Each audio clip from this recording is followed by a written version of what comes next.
اعوذ باللہ من الشیطان الرجیم بسم اللہ الرحمن الرحیم ان الذین کفروا سواء علیہم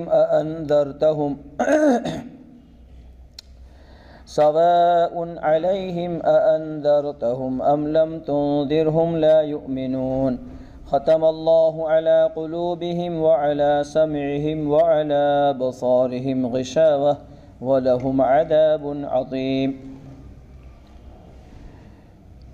بے شک جو لوگ کافر ہوئے برابر ان کو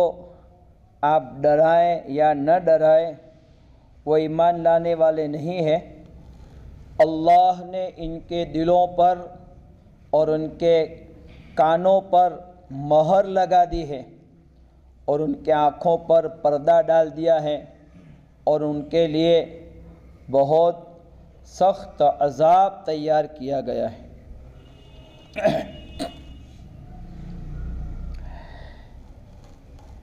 شروع میں 5 آیتیں یہ مومنین کے اوصاف، متقین کے اوصاف اور قرآن ہدایت کی کتاب ہے اور اس میں کوئی شک و شبہ نہیں ہے، اسی کی بات تھی۔ ان 2 آیتوں میں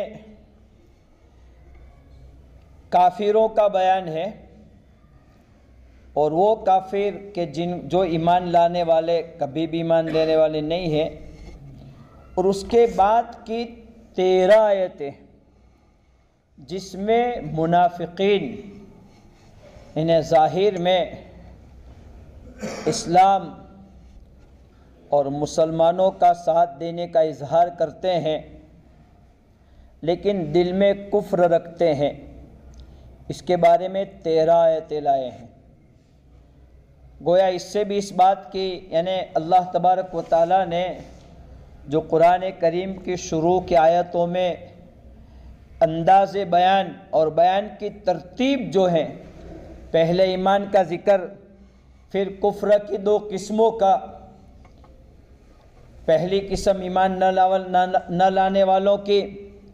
اور دوسری قسم ایمان والوں کے ساتھ رہ کر ایمان والوں کو دھوکہ دینے کی۔ تو یہ ایمان والوں کو دھوکہ دینے کی جو آیتیں ہیں وہ 13 آیتیں ہیں۔ اس سے اندازہ لگائیں کہ نفاق یعنی دل میں اللہ کے حکموں پر نہ چلنا، نبی کریم صلی اللہ علیہ وسلم کے طریقوں پر نہ چلنا اور دل میں مسلمانوں کو دھوکہ دینے کے بارے میں 13 آیتیں ہیں، تو کتنا بڑا جرم ہوگا۔ اب یہ بتایا ان الذین کفروا، بے شک جو لوگ کافر ہوئے، یا کفروا کا لفظ جو ہے ڈکشنری کے ترجمے کے اعتبار سے چھپانے کے آتے ہیں،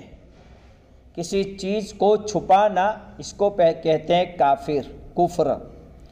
اور اصطلاح شرع میں، شریعت کی نظر میں کافر ان لوگوں کو کہا جاتا ہے جو اللہ کو، اللہ کی ذات کو، اللہ کی صفات کو، اللہ کے احکام کو اور حضرت نبی کریم صلی اللہ علیہ وسلم کی ذات کو اور حضرت نبی کریم صلی اللہ علیہ وسلم جو احکام اور جو اعمال لے کر آئے ہیں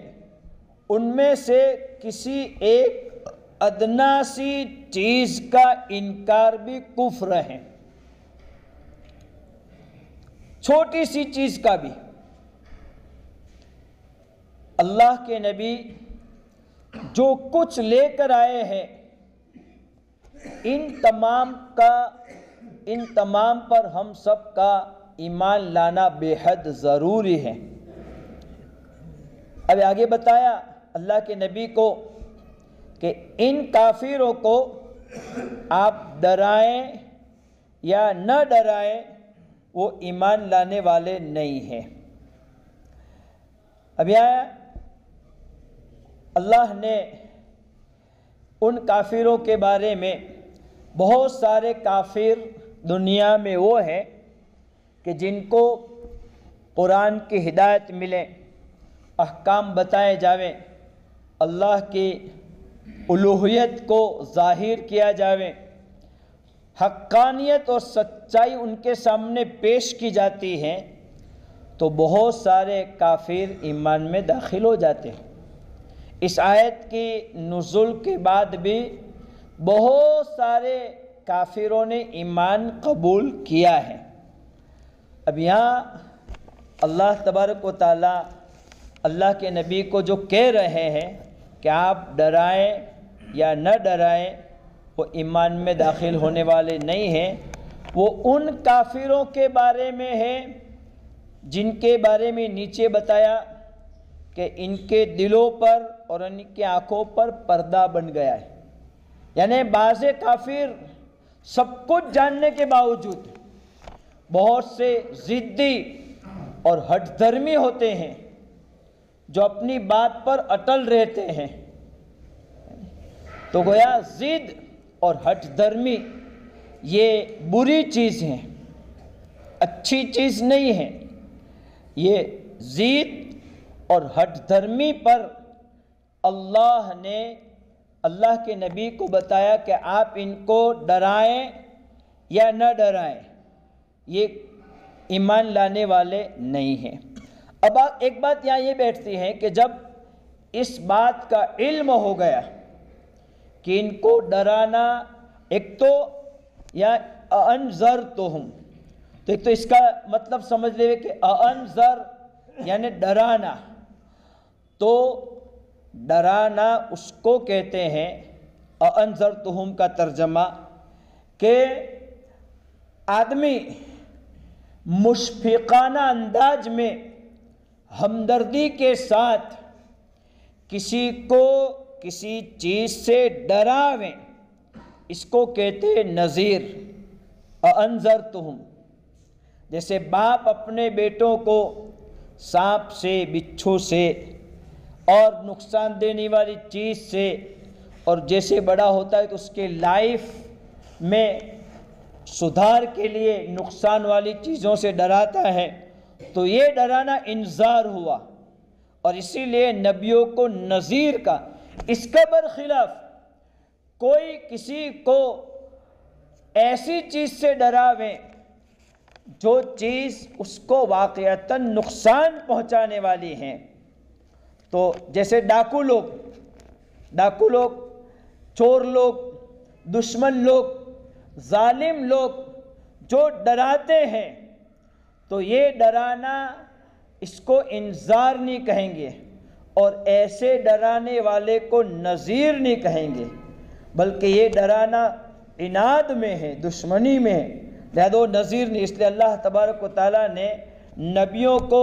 نذیر،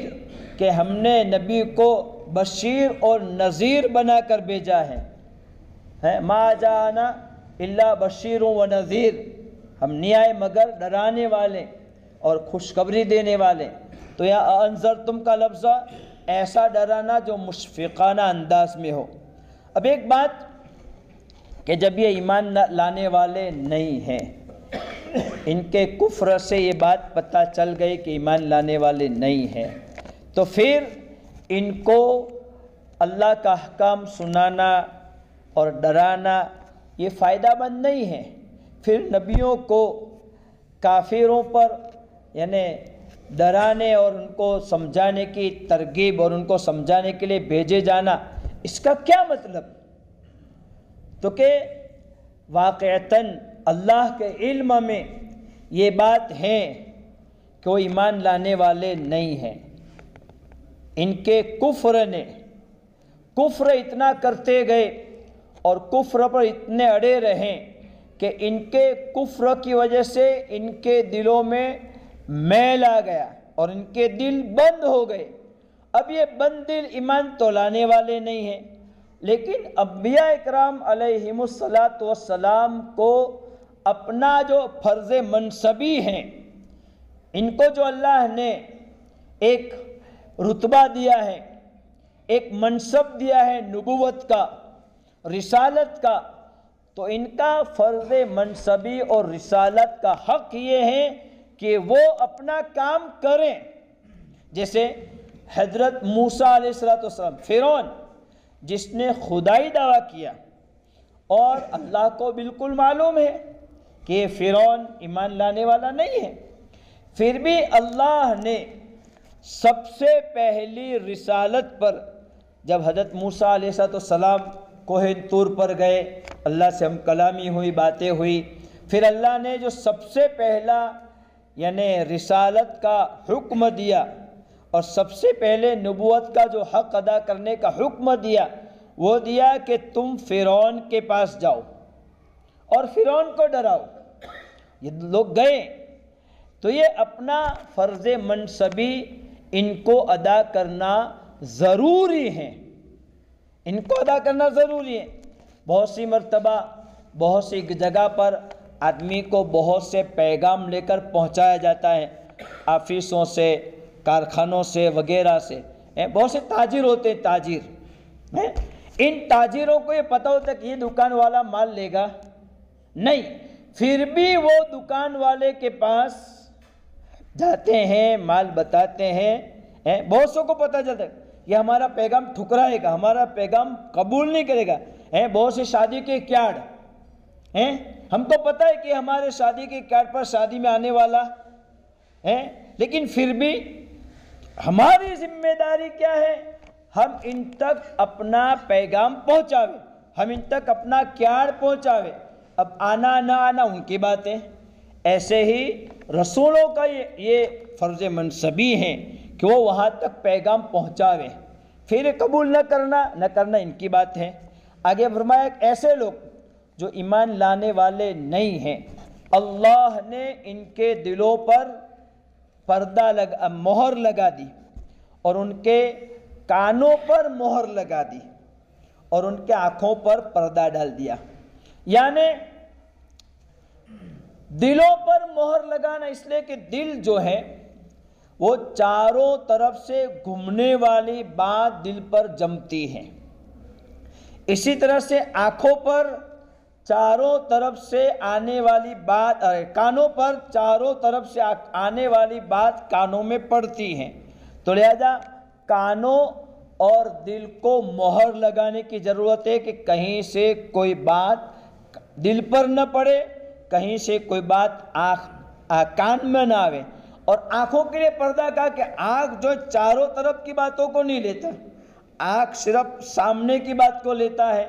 لہذا سامنے کی بات نہ لینے کے لیے پردہ ڈالنا ضروری ہے۔ یعنی حق بات کے قبول کرنے سے ان کے دل پر پردہ ہے، ان کے دل پر مہر ہے، حق بات کے قبول کرنے سے ان کے کانوں میں پردہ ہے یعنی مہر ہے، اور حق بات کے قبول کرنے سے ان کے آنکھوں پر پردہ پڑا ہوا ہے۔ اب یہاں ایک بات یہ ہے کہ اللہ نے کیوں مہر لگا دی؟ اللہ تو بڑے غفور و رحیم ہے، تو حقیقت میں اللہ نے مہر نہیں لگائی ہے، بلکہ ان کے فعل کا اللہ نے اظہار کیا ہے، اللہ نے مہر نہیں لگائی، سمجھے؟ جیسے حدیث پاک میں ہے کہ کوئی بندہ کوئی گناہ کرتا ہے تو اس گناہ کا کالا دھبا اس کے دل پہ لگ جاتا ہے، اگر توبہ کرتا ہے تو کالا دھبا دھل جاتا ہے، اگر توبہ نہیں کرتا تو دوسرا، پھر تیسرا، پھر چوتھا، یوں کر کے اس کے دل پر گناہوں کے پرتو جم جاتے، جس کو دوسری قرآن کی آیت میں فرمایا کلا بل غان، ان کے دلوں میں گناہوں کے پرتو جم گئے۔ تو انہوں نے کفر و شرک کی ابتلا میں اللہ سے اتنے دور ہوتے گئے کہ خود ان کا دل یہ جم گیا، اور ان کا دل خود یہ حق بات کے قبول نہ کرنے کے قابل بن گیا۔ جیسے بھئی کوئی آدمی کسی ایسی بیماری میں مبتلا ہو گیا کہ ڈاکٹر نے کہہ دیا کہ یہ اب اچھا ہونے والا نہیں ہے، تو ڈاکٹر نے اس کی بیماری کو اچھا نہ ہونے کا کہہ دیا، یا بیمار نے اپنی بیماری پر کنٹرول نہ کر کے بیماری کو بڑھاتے بڑھاتے بڑھاتے اتنی بڑھا دی کہ اب وہ بیماری ناقابل شفا ہو گئی، تو اب از خود اس کے خود کے فعل سے یہ ناقابل شفایاب ہو گیا۔ ڈاکٹر نے اس کو نہ، تو ڈاکٹر نے تو اس کے اس حال کا ترجمہ کیا، بیان۔ ایسے ہی اللہ نے ان کے اناد، ہٹ درمی اور کفر پر اڑے رہنے سے ان کی حالت کا اظہار کیا ہے۔ اللہ نے پردہ ان کے حالت کا اظہار ہے کہ وہ اس حال پر پہنچ چکے ہیں کہ اب ان کے دل حق بات قبول کرنے کے قابل نہیں ہیں، گویا ہم نے پردہ لگا دیا، ہم نے مہر مار دی۔ اب ان کے آنکھیں اس بات کے قابل نہیں ہیں کہ وہ حق بات کو دیکھیں، ہم نے پردہ لگا دیا، ہم نے اور ان کے کان اس قابل نہیں کہ سنیں۔ اس سے ایک بات کا ہمیں بیٹھنے والوں کو احساس کہ گناہ ایسی خطرناک چیز ہے کہ گناہ سے اللہ تبارک و تعالی ہدایتوں کو چھین لیتے ہیں۔ اس لیے آدمی گناہ کر کے اکڑ میں نہ رہے کہ میں گناہ کرتا ہوں، میرے کو کوئی نہیں دیکھتا، بلکہ اللہ تبارک و تعالیٰ کبھی ایمان اور اسلام اور اس سے دور کر دیتے ہیں۔ بہت سارے ایسے لوگ ہیں کہ جنہوں نے گناہ پر اصرار کیا۔ ایک امام صاحب تھے، نماز پڑھاتے تھے بہت سالوں سے، یہ مفتی محمد شفیع صاحب کی کتاب میں واقعہ لکھا ہے کہ وہ بہت سالوں سے نماز پڑھاتے تھے۔ ایک مرتبہ نماز کا وقت ہو گیا، ٹائم ہو گیا، اور جیسے تو امام صاحب پر تو سب حاوی ہوتے ہیں، ہے نا، امام خالی مصلی میں آگے، اس کے پیچھے پیچھے رہتا ہے۔ امام کی ایک چھوٹی سی غلطی بھی نظر آ جاتی ہے تو امام بیچارہ گھبرایا ہوا بغیر وضو کے اس نے نماز پڑھا دی، گھبرا کر ڈر گیا کہ یار میں دیر کروں گا تو یہ مصلی مجھ پر اب ایک مرتبہ پڑھائی، پھر دوسری مرتبہ ایسا ہو، دوسری مرتبہ پڑھا دی، پھر اس کو میں نے 2-3 مرتبہ بغیر وضو کی نماز پڑھائی، اللہ کی طرف سے میرے پر کوئی پکڑ آئی، چلتا ہے چلنے دو، اب روزانہ بغیر وضو کی نماز پڑھانا شروع کر دیا۔ ایک مرتبہ غسل کی حاجت ہو گئی اور اسی حالت میں نماز پڑھا دی، نماز پڑھا دی، پھر اسی حالت میں نماز پڑھاتا رہا، حتیٰ تو اسے میں نے بغیر وضو کے نماز پڑھائی، اللہ کا عذاب نہیں آیا، بغیر غسل کے نماز پڑھا لی، اللہ کا عذاب نہیں آیا، تو میں اگر یعنی یہ اہل سنت والجماعت کی تقلید کو چھوڑ کر میں قادیانی بن جاؤں تو اب اس نے دھیرے دھیرے قادیانیت کا اور قادیانی میں چلا گیا۔ پھر سوچا کہ میرے قادیانی بن گیا، پھر بھی میرے پر اللہ کا کوئی عذاب نہیں آیا۔ پھر ان کے اساتذاؤں کو پتہ چلا کہ ہمارے ادارے کا فارغ یہ قادیانی بن گیا، تو اس کو ملنے گئے۔ استاد صاحب نے کہا حضرت آپ نے ایسا کیوں کیا، قادیانی بن گئے، یعنی حق کو چھوڑ دیا؟ تو اس نے اپنا پورا واقعہ کیا کہ ایسا ہوا پھر بھی اللہ کا عذاب نہیں آیا، ایسا ہوا پھر بھی اللہ کا عذاب نہیں آیا، حضرت پھر میں قادیانی پھر بھی اللہ کا، کہ بے وقوف،